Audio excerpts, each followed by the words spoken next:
Assalamualaikum warahmatullahi wabarakatuh. Saya Rusdan Mamaris Mohaimin dari Prodi Pendidikan Bahasa Sastra Indonesia kelas 1A, Fakultas Keguruan dan Ilmu Pendidikan.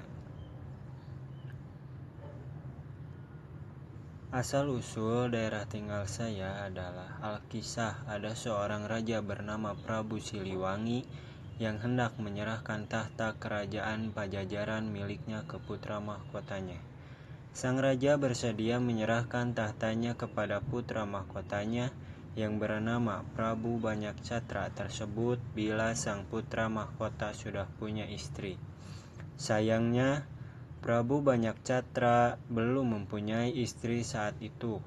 Akhirnya dia pun berkelana ke berbagai daerah untuk mencari pendamping hidup yang diinginkannya. Suatu ketika, sang putra mahkota sampai di sebuah daerah bernama Pasir Luhur. Dia memasuki daerah tersebut dengan menggunakan nama samaran Kamandaka dan menyamar sebagai seorang rakyat jelata. Kebetulan, di daerah tersebut ada seorang putri adipati yang belum menikah.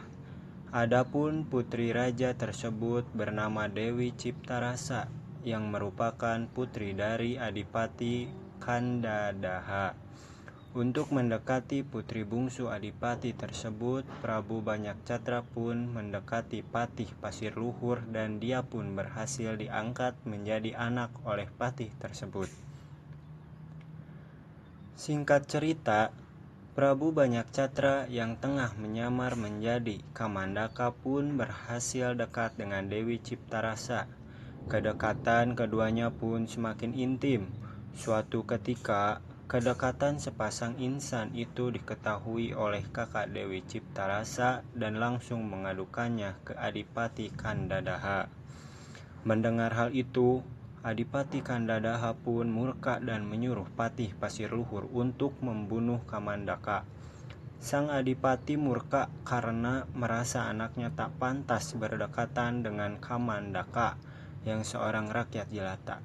Patih Pasir Luhur pun ragu untuk membunuh anak angkatnya tersebut. Patih Pasir Luhur pun membiarkan Kamandaka untuk kabur dari Pasir Luhur. Tindakan itu pun diketahui Adipati Kandadaha selaku adipati atau pemimpin utama Pasir Luhur.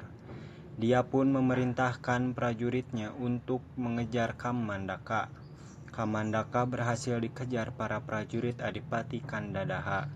Karena terdesak, Kamandaka pun terjun ke sungai. Setelah terjun ke dalam sungai, sebuah usus pun mengambang ke permukaan sungai tersebut. Para prajurit pun mengira itu usus Kamandaka yang diduga dimakan buaya sungai tersebut. Para prajurit itu pun segera melaporkan peristiwa tersebut ke Adipati Kandadaha. Ternyata Kamandaka tidak tewas, diyakini malah berencana kembali ke Pasir Luhur.